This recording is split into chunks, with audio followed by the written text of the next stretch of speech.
ginecología. Sin embargo, hay muchas cosas que les va a servir principalmente para la parte práctica que ustedes ya están haciendo ahora en los hospitales. Por eso es importante que presten un poquito de atención. Ya lo han dicho de forma general ahorita sus compañeros, lo único que yo voy a hacer ahora es un poquito enfatizar la terminología, las definiciones, etcétera, ¿ya? Primero vamos a definir qué es historia clínica, y esto no es solo específicamente para ginecología, esto es de forma general. ¿Qué es la historia clínica? Es un documento privado, obligatorio y sometido a la reserva, en el cual se van a registrar cronológicamente las condiciones de salud de una persona, los actos médicos que va a realizar el personal de salud y todos los procedimientos que van a ser ejecutados. Y que esto debe estar registrado. Partes importantes que tiene que tener la historia clínica es la relación médico-paciente, el contacto con el paciente. Esto tiene que tener un trato cordial, agradable, y además debemos saber cómo vamos a escuchar al paciente y cómo vamos a dirigir la entrevista. Si viene una paciente ginecológica que nos está viniendo a hablar de sus problemas, obviamente ginecológicos, pélvicos, no vamos a enfocarnos en la vesícula, ¿no ve? Entonces nosotros tenemos que saber cómo vamos a dirigir.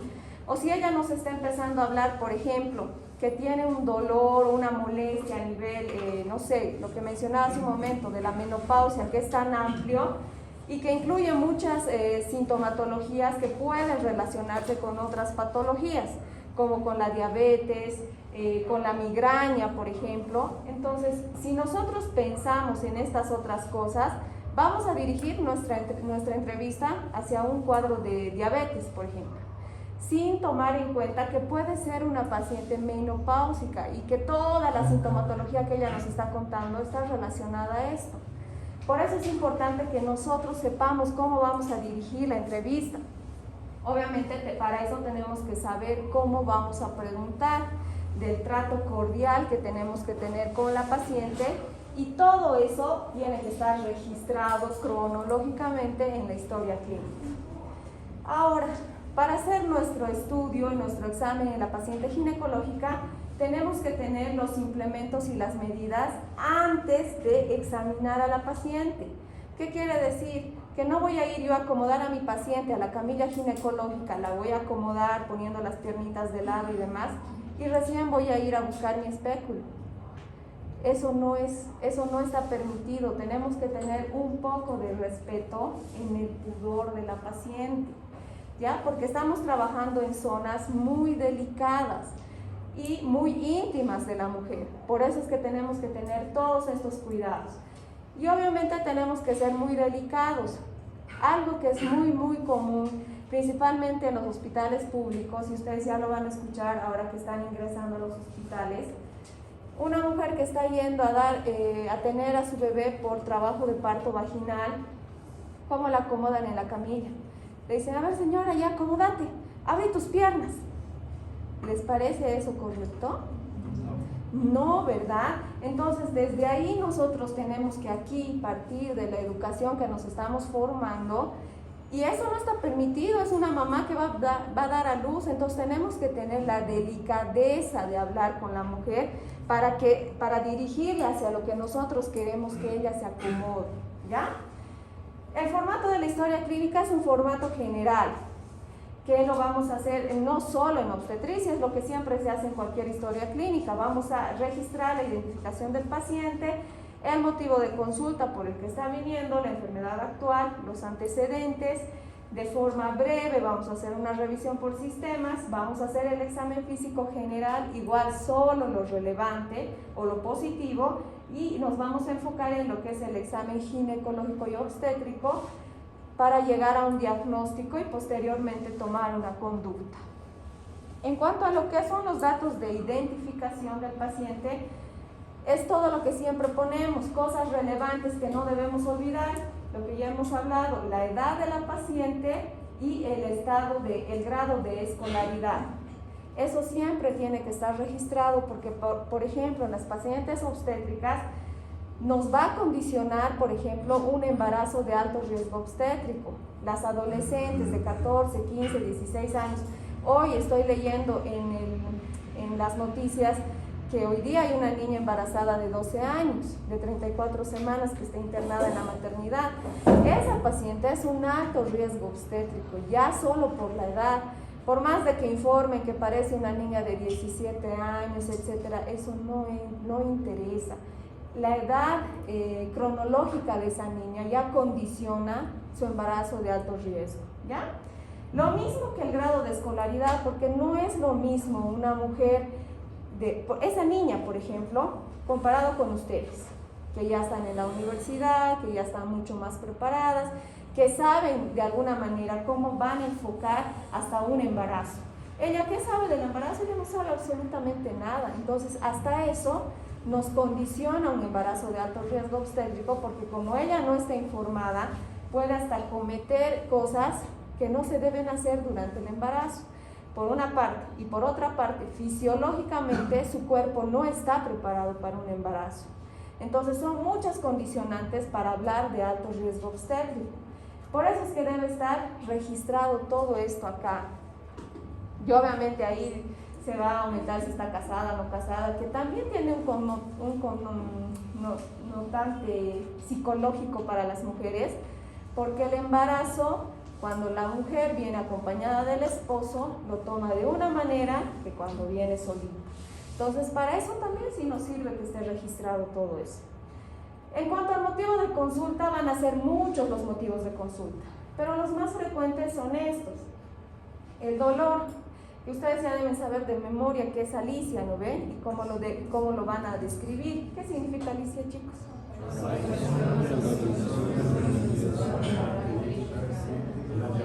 Ya, es lo mismo, de la misma manera. Entonces nosotros vamos a describir esa característica que la paciente va a venir a referir. Otro motivo de consulta frecuente es el sangrado uterino anormal. Los flujos son el pan nuestro de cada día en ginecología, ¿ya? Entonces, eso ustedes tienen que saber reconocer muy bien, esos tienen sus características. El embarazo es un motivo de consulta, sí, vienen a su control prenatal sin ninguna otra molestia, ellas dicen estar tranquilas, pero vienen a su control prenatal y ese es el motivo de consulta. La anticoncepción, si existe, si no pueden embarazarse, también acuden, igual que en la disfunción sexual. Entonces, en el dolor ya hemos visto, es lo mismo, cuando ha aparecido, el grado de intensidad, la localización y si se irradia a otro lugar, la naturaleza del dolor y qué tipo de dolor es. Algo muy frecuente en obstetricia, por ejemplo, son los dolores de tipo espasmódico. ¿Ustedes saben qué es espasmódico? ¿Qué es? Es como intermitente. Ya, es eso, ¿no? Es un dolor, la paciente dice, es un dolor que me viene ahorita y se pasa, y luego me vuelve a venir. ¿Por qué creen que nosotros cuando estamos o cuando la paciente está en trabajo de parto, nosotros valoramos la dinámica uterina? Y entonces le pedimos a la paciente, va a controlar sus contracciones. ¿Cuántas contracciones tiene usted en 10 minutos? Le decimos. Porque no es que los 10 minutos la paciente está con dolor, no. Está medio minuto, hasta 1 minuto puede durar esto. Entonces, si le viene cada 3 minutos, cada 4 minutos, y así controlamos. ¿Por qué? Porque es un dolor de tipo espasmódico, y eso es la característica de las pacientes obstétricas. Se van a acordar de esa palabra. El sangrado. Ahora, de forma general, todos los tipos de sangrado a nivel uterino vaginal se denominan de esta manera: sangrado uterino anormal, hasta clasificar en su causa, porque las causas pueden ser múltiples, desde viendo el origen, que puede ser vulvar, cervical, uterino o vaginal, y cómo es la duración, la cantidad y si está o no está relacionado con el ciclo menstrual. Hay sangrados, por ejemplo, que la paciente viene y nos dice: yo sangro demasiado, pero durante mi periodo menstrual. Entonces, yo sangro 8 días, 9 días, 10 días. ¿Cuántos días ustedes creen que la paciente debería menstruar? 3 o 4. ¿Quién da más? Máximo 5. Máximo 5.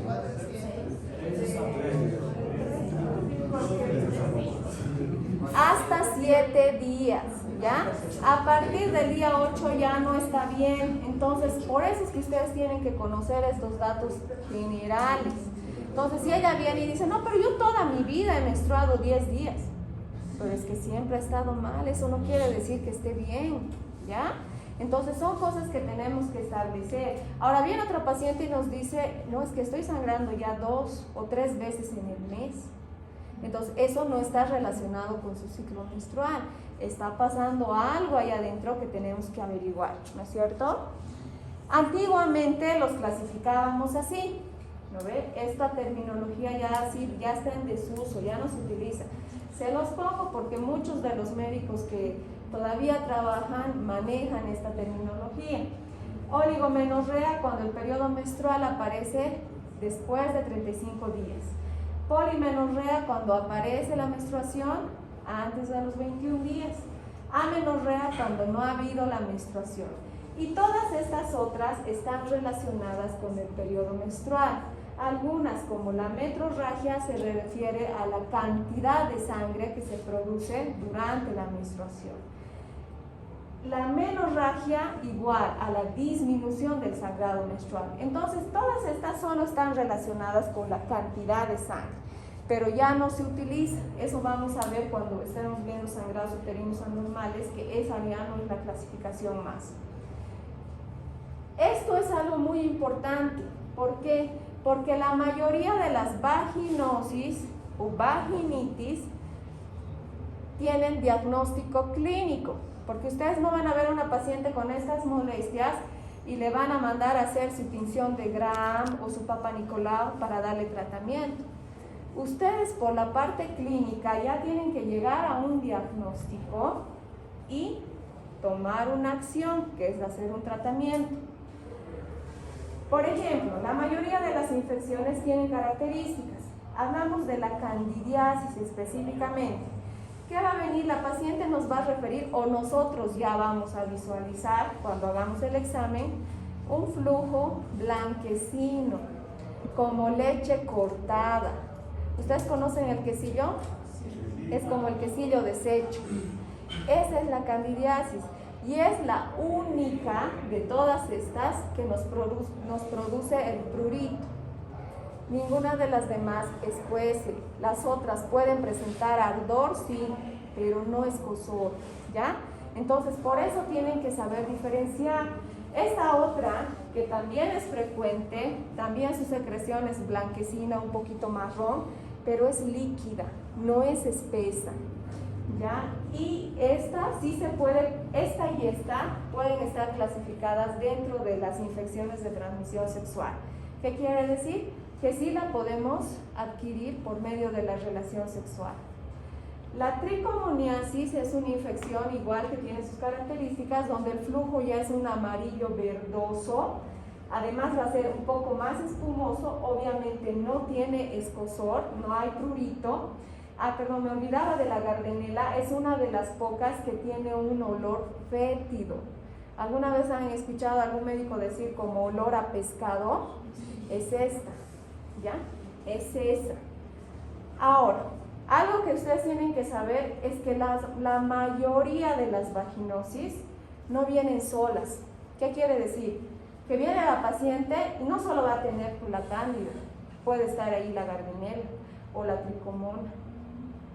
Es así. Entonces ustedes tienen que ver bien, tienen que analizar bien qué puede presentar la paciente.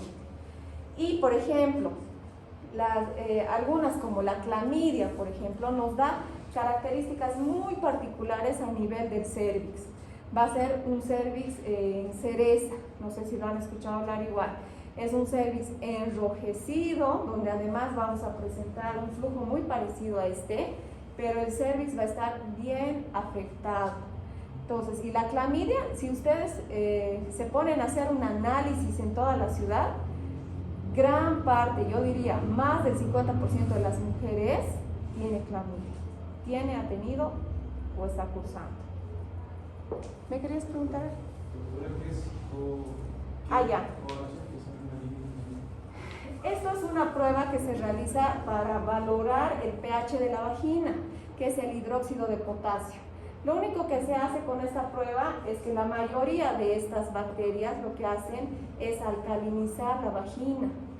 Y para eso se utiliza esta prueba. Como les decía, se puede o no se puede utilizar, pero lo que a nosotros nos interesa es la parte clínica. No tanto las pruebas, pero esa prueba sí se puede utilizar, es para ver la variación del pH vaginal. En cuanto a lo que es la enfermedad actual, lo que ya habíamos comentado, lo único que vamos a hacer es ordenar los síntomas, poner qué es el síntoma primero que ha aparecido. Por ejemplo, las pacientes que vienen con vaginosis no solo vienen con la molestia del flujo. ¿Qué creen que puede presentar además una paciente que tiene este tipo de infecciones? ¿Qué más podría presentar? Aparte de la zona vaginal, ¿qué más podría tener? Fiebre. Ya, no es muy frecuente, pero podría ser. ¿Qué más? Picación. ¿Perdón? ¿Dónde? Ya, también. ¿Qué más? Picación. Puede ser, pero la mayoría de estas vaginosis vienen acompañadas con dolor abdominal. Y cuando no han sido tratadas o cuando ya es el tiempo que tiene esta infección, porque ustedes van a ver que hasta parece que no es,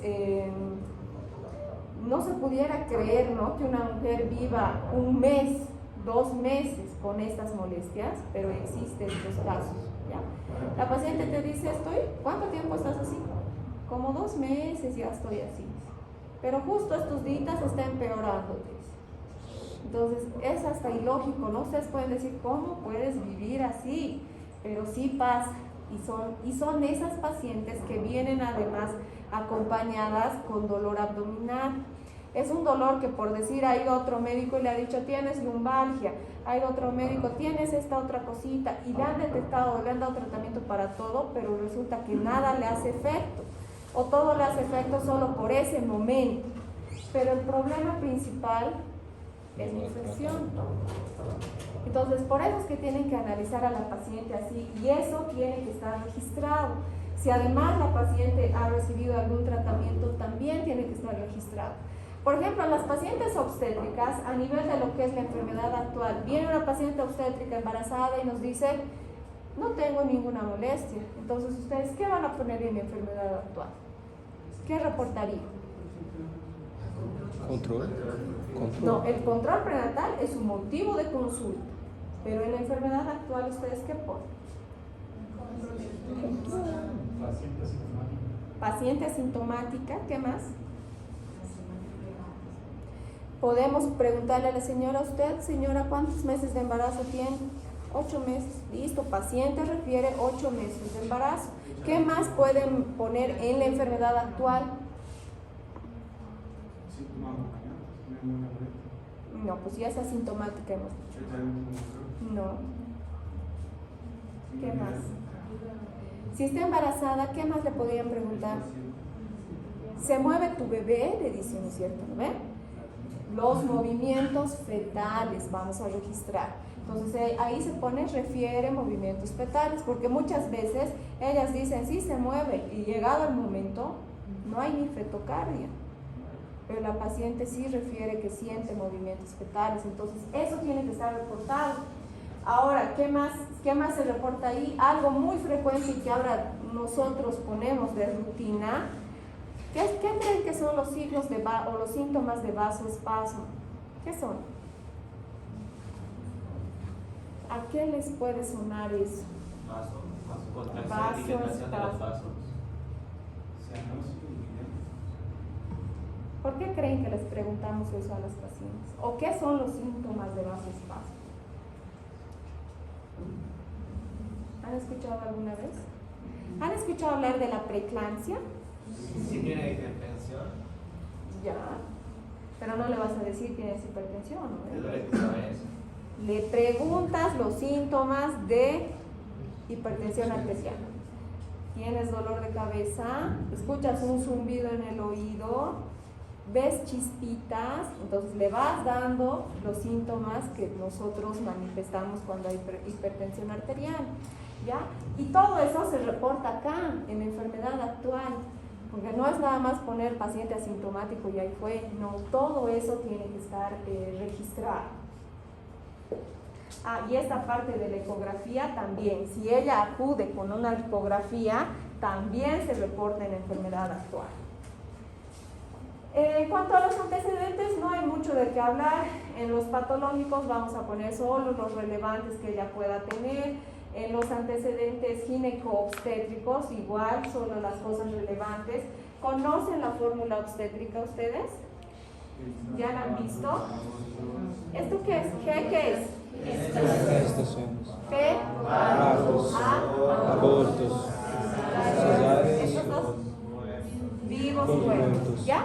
Entonces, eso principalmente, la fecha de último periodo menstrual, que es algo muy importante ahí, la menarca también es muy importante, el IPSA, ¿saben qué es el IPSA? El inicio de la vida sexual activa, ¿ya? Entonces, eso también tiene que estar reportado ahí. ¿Por qué creen que es importante eso? ¿Por qué creen que eso es importante?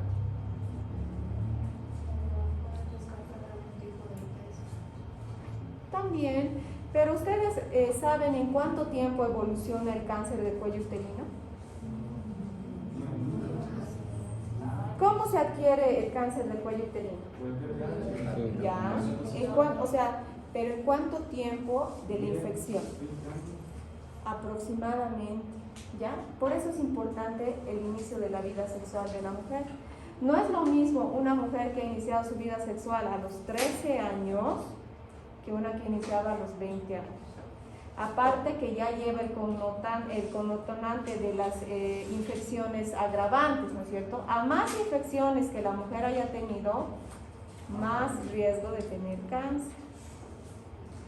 Ahora, por ejemplo, si una mujer ha iniciado su vida sexual activa a los 13 años y a los 23 años ustedes le diagnostican cáncer, ¿les parece lógico o no? Sí, sí. Y si una mujer ha iniciado su vida sexual a los 20 años y ustedes a los 23 le diagnostican el cáncer, ¿les parece lógico? Exacto. Además, siempre hay que valorar el tipo de cáncer a nivel del útero. Solo el cáncer del cuello uterino se adquiere por medio del virus del papiloma humano. Pero a nivel del cuello uterino tenemos un sinfín de tipos de cáncer. Entonces, obviamente que hay que valorar eso también, ¿ya? Por eso es importante registrar esa partecita del inicio de la vida sexual también. En cuanto a lo que es la revisión por sistemas, va a ser algo muy amplio y generalmente sí es algo que está acompañado con la sintomatología que nosotros estamos o que la paciente está manifestando. No nos vamos a centrar de forma específica a ir describiendo sistema por sistema. Algo importante sí es esto, que es el examen, los signos vitales. Todo esto tiene que estar registrado obviamente y como ya habíamos hablado hace un momento, el tema de la presión arterial en la mujer embarazada es algo muy, muy importante. ¿Ya? ¿Cómo se toma la presión arterial en la mujer embarazada? Brazo derecho, posición No. ¿Cómo se toma? Lo del brazo está bien, pero la posición no. Sentada. ¿Por qué creen que sentada? ¿Por qué? No. ¿Por qué? ¿Dónde va a ser presión en el abdomen? Estás bien, pero un poquito tienes que... Ya. No es en la aorta, es en otro vaso. ¿Y qué creen que causa si hace esa presión? ¿No? Hipotensión. ¿Ya? Entonces eso es algo muy importante, principalmente porque en esta parte de las mujeres embarazadas estamos hablando de que la preeclampsia mata a la madre y mata al niño. Aunque ustedes no crean, y en invierno principalmente por alguna causa que aún no se conoce, existen muchas pacientes con preeclampsia. Yo diría que Bolivia debe ser uno de los países con índices más altos de preeclampsia. Entonces, la preeclampsia entonces sería el aumento de la disminución. aumento Por el embarazo. en el embarazo. Y igual por eso la mujer embarazada vuelve a hacer el lado izquierdo. ¿Perdón? Por eso igual se dice a la mujer embarazada que vuelve a hacer el lado izquierdo. Sí. Al dar la... Nunca echada así, porque ahí igual condicionas hasta el flujo que va hacia el bebé. Entonces, por ejemplo, las pacientes que están internadas por más de 3 días en los hospitales y ya están con barriguitas grandes, es bien importante cambiarles de posición, porque llegado el momento ustedes van a controlar su fetocardio y resulta que ese corazoncito de ese bebé ya no late. Y sin embargo, hay una paciente que no ha entrado con una patología aparentemente de riesgo para que suceda un óbito, se llama, que el bebé se ha muerto en la barriguita de la madre. Pero es debido a estas posiciones, ¿ya? Por eso es importante esta parte de los signos vitales. Y cuando ustedes vayan a los hospitales y ya sean internos, jamás en la vida, pero jamás en la vida pueden inventarse una presión arterial de una embarazada. Es 1000 veces preferible decir no alcancé a tomar y tomarle ahí con el médico, pero no creo que todos los médicos se enojen, no creo, eso sería imposible. Pero sí se van a enojar si ustedes desmienten de la toma de la presión arterial, ¿ya? En cuanto al examen, igual solo lo positivo, lo que se debe hacer, si no hay nada relevante en la cabeza, cuello, etcétera y demás, no se registra. En el caso de ginecología, o se registra lo aparentemente. Ya entrando a lo que es el examen físico, vamos a hacer la secuencia que siempre se hace en todos los otros sistemas igual.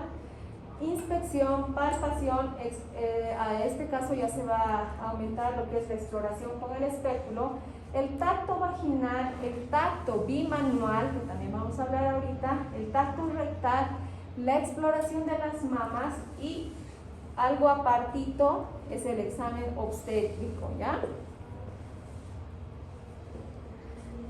En cuanto a lo que es la inspección, ustedes me imagino que recuerdan parte de anatomía, ¿verdad?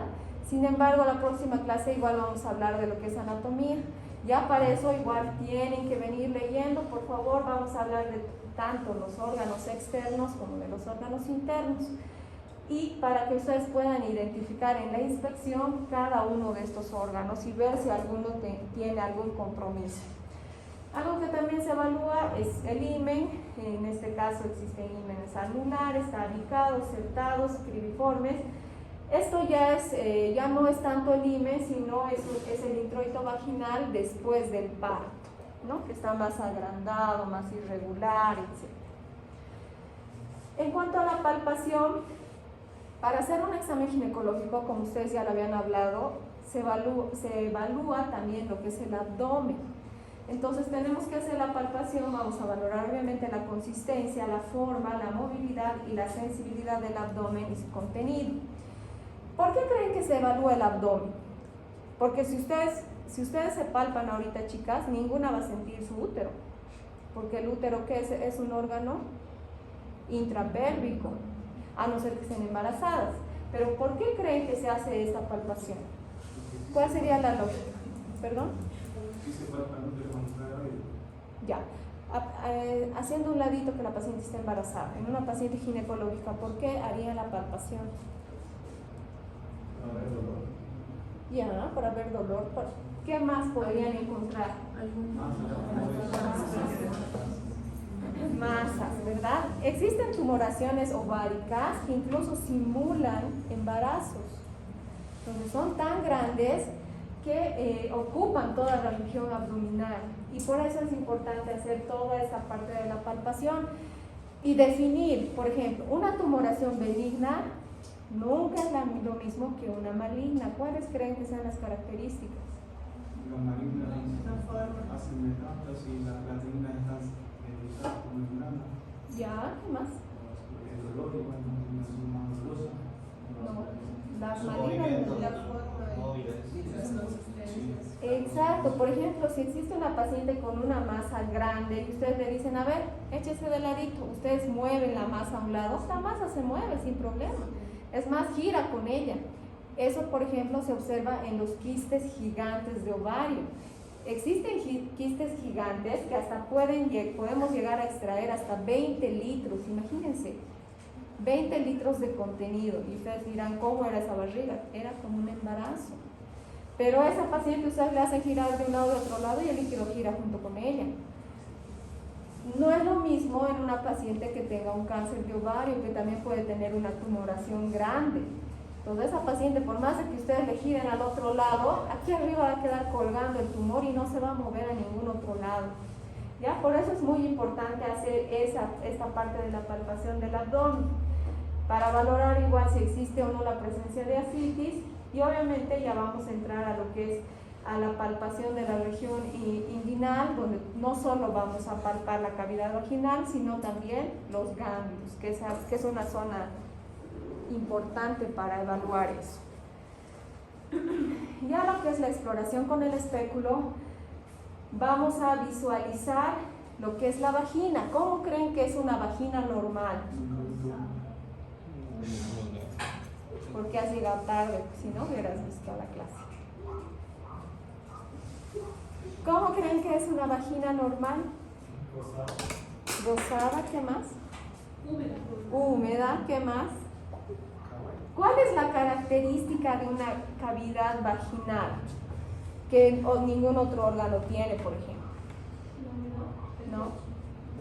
¿Qué se produce por la vagina? ¿Qué pasa por la vagina?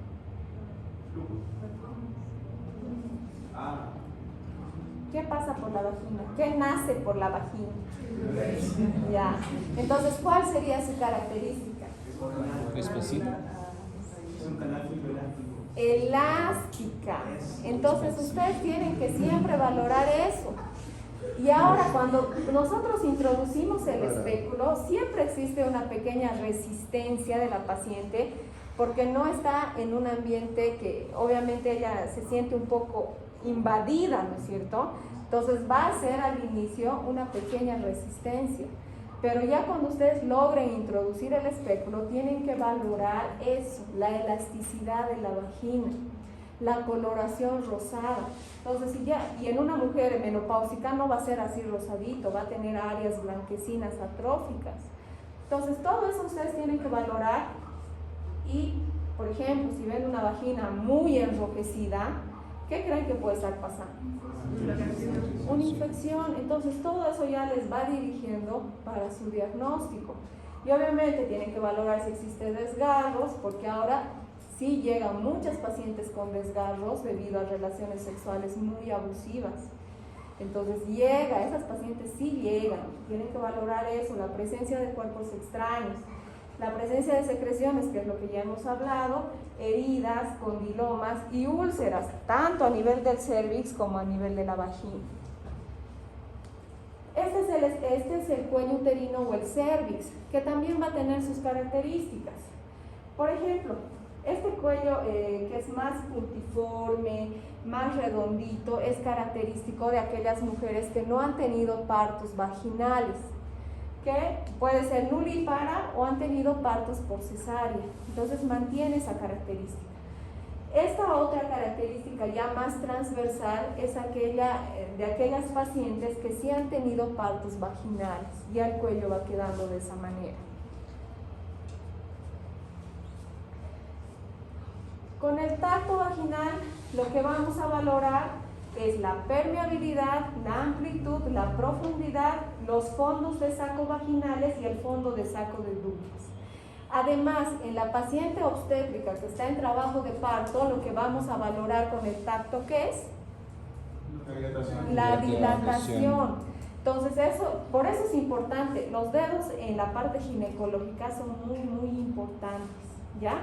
Nos va a ayudar tanto en la parte ginecológica como en la parte obstétrica. Entonces, ¿cómo vamos a hacer el tacto vaginal? Vamos a separar los labios con este dedo, con el dedo pulgar y con el dedo anular, lo vamos a separar y vamos a introducir con calma, primero el índice, después el medio, ¿ya? Y son estos dedos los que vamos a introducir así y luego vamos a valorar así, ¿ya? Entonces vamos a ir introduciendo. Lo que tenemos que empezar a valorar es la elasticidad primero de la vagina hasta llegar y alcanzar al cuello uterino.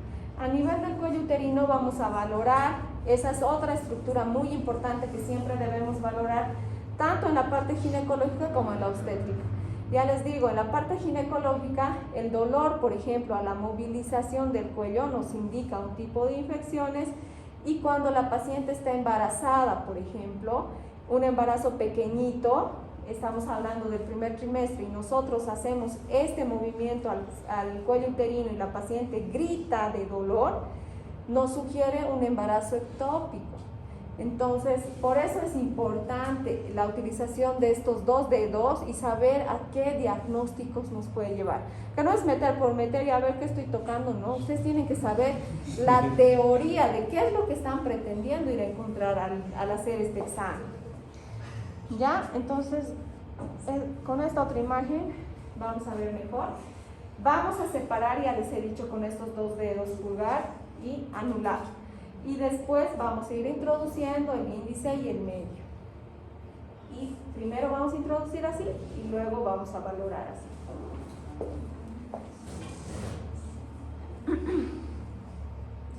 Tenemos que llegar, por último hemos dicho, al cuello uterino. A nivel del cuello uterino tenemos que saber que es un cono cilíndrico que va a medir aproximadamente 2 centímetros, es liso, es móvil y es de consistencia elástica. Vamos a poder evaluar a nivel del cuello uterino el orificio cervical externo. Entonces tenemos que valorar si este está abierto, está cerrado, si es puntiforme, si es transversal, si existen heridas a nivel del cuello uterino, si existen lesiones que se pueden palpar, también se describen. Algo que se ve a este nivel muy frecuentemente son los quistes de Nabot. ¿Ustedes han escuchado hablar de los quistes de Nabot? No. Ya. Son secreciones o acumulaciones de secreciones de infecciones anteriores. Entonces, si se encapsulan, y pueden ser muy pequeñitas, hasta pueden ser grandes, palpables, ¿ya? Entonces, todo eso tenemos que empezar a valorar. Y si, por ejemplo, si existe la presencia de cáncer, este ya va a ser rugoso, tiene una pérdida de la arquitectura. Prácticamente ustedes ya no van a sentir así liso como se veía en la foto. Ya no se ve, ya no se identifica la arquitectura del cuello, es duro, es viable y va a sangrar obviamente fácilmente. También debemos valorar los fondos de saco para ver si están ocupados por algún líquido como sangre, por ejemplo en el embarazo ectópico. Si hay embarazo ectópico roto, la sangre está llena ahí. Ustedes tocan eso y es como si estuvieran mandando hacia arriba toda la cantidad de sangre que está ahí adentro. Y es muy fácil de detectar. Otro examen que nos ayuda es la palpación bimanual. La palpación bimanual, ya estamos ahí adentro con el tacto vaginal y la otra manito va al abdomen. Esta nos va a ayudar a complementar el examen. ¿Qué vamos a ver con la palpación bimanual? Son los órganos genitales internos. Vamos a palpar el útero, los ovarios, las trompas medio que medio. Si existe alguna patología, por ejemplo, como un absceso tubo-ovárico, en ese caso sí podemos llegar a palpar, pero si no, las trompas no se pueden valorar. Pero sí el útero y los ovarios sí nos puede ayudar a palpar eso. ¿Ya? Aquí tenemos una imagen, esto de forma de frente, esta está en la vagina y esta está en el abdomen. Vamos a, la mano que está en el abdomen va a deprimir el abdomen por lo menos unos 10 centímetros hacia abajo. Y de esa manera vamos a poder alcanzar. Esta es ya de vista lateral y está haciendo prácticamente lo mismo en la vagina y en el abdomen. El tacto rectal no se realiza de forma rutinaria, no es que la paciente entre y dicen, ya ven, vamos a hacer un tacto rectal, no es así, ¿no es cierto? Entonces, hay pacientes excepcionales, como quienes, vírgenes, pacientes en las que estamos sospechando que existe un cáncer, entonces en esas pacientes. Pero es un examen realmente muy, muy delicado. Si teníamos antes conflictos para poder ingresar a la cavidad vaginal, en el recto es mucho peor. Entonces es un orificio más pequeño, donde hay más resistencia y donde podemos provocar incluso reflejos vagales. Ya, entonces la mayoría o algunas veces se utiliza lo que es la sedación para poder evaluar a estas pacientes. Esta es la imagen de un tacto rectal, igual vamos a valorar por medio de esta a los órganos genitales internos. Igual. Ya en lo que es la exploración de la mama, siempre debemos tener un orden. Obviamente vamos a empezar por la parte visual. Existen movimientos que la paciente tiene que realizar para el examen de la mama. No es que la paciente venga y la dejemos ahí y ahí se realiza el examen, no. Entonces primero tenemos que saber qué son los ligamentos suspensorios. ¿Ustedes saben? ¿Qué son? ¿O cuál es su función? Ya, entonces tenemos que valorar principalmente eso. Por eso es que se le pide a la mamá: suba los brazos sobre la cabeza, haga fuerza apretando la cintura. Entonces son situaciones donde nosotros vamos a valorar cómo está la mama, y son en esas posiciones donde nosotros podemos hacer la palpación de la mama.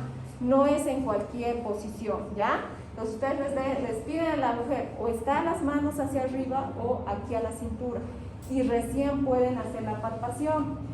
Ustedes deciden cómo van a hacer la palpación. Puede ser por cuadrantes, puede ser de forma de las manecillas del reloj, puede ser radial. Entonces ustedes deciden, pero tienen que tener un orden.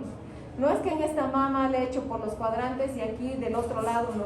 Tiene que ser de la misma manera. Y nunca pueden olvidar la región axilar. ¿Por qué? Muy bien. Ya. En cuanto a lo que es el examen obstétrico, no sé si ya nos va a dar el tiempo. No, ya estamos sobre la hora. Ya, vamos a dejarlo acá. Y ya no nos falta mucho para terminar, son como unas 5 diapositivas, pero la próxima clase, antes de empezar con el otro tema, vamos a arrancar de aquí, ¿ya?